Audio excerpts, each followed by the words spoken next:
garummaa hafnataan sitti bunko dhageessa laata daraara koo dhageessa laata daraara koo garummaa hafnataan sitti bunko dhageessa laata daraara koo dhageessa laata daraara koo.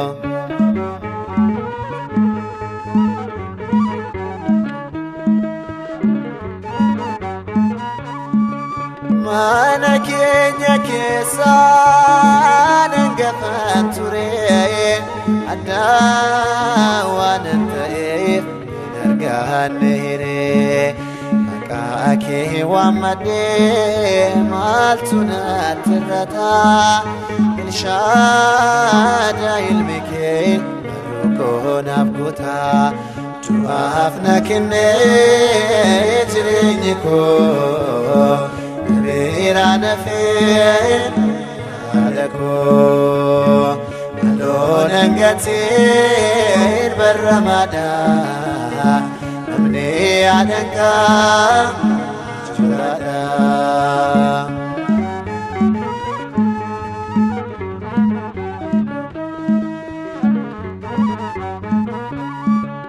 Haati koona deessee anaaf hin additoo obbolaa koo waliin teettiin allaaltu adda addummaa jira anaaf ishee gidduu sinaaf wayya Maariyaam isheedhaaf fayyaddu du'aaf na kennee jireenyi koo bira nafee adakoo aloon angateen barramada namni adangaa jiraadha.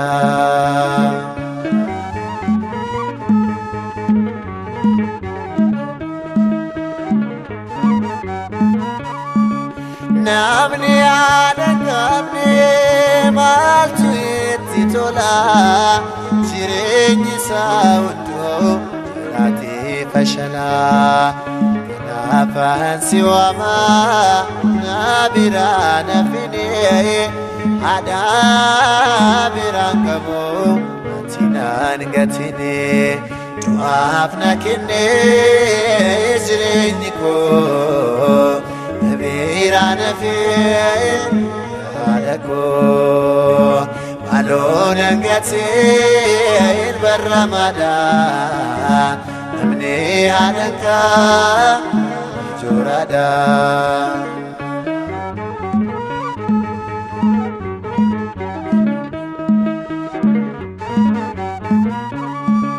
Otuun siin qabaanne yoo nama laataa isaalli talataa isaan na nyaataa sinisee na deemuu na hammataa dhakoo ta'oo bara baraa naaf ta'ee harmee koo du'aaf na kennee jireenyi koo bira nafee adakoo aloon angateen barramada namni adangaa jiraadha.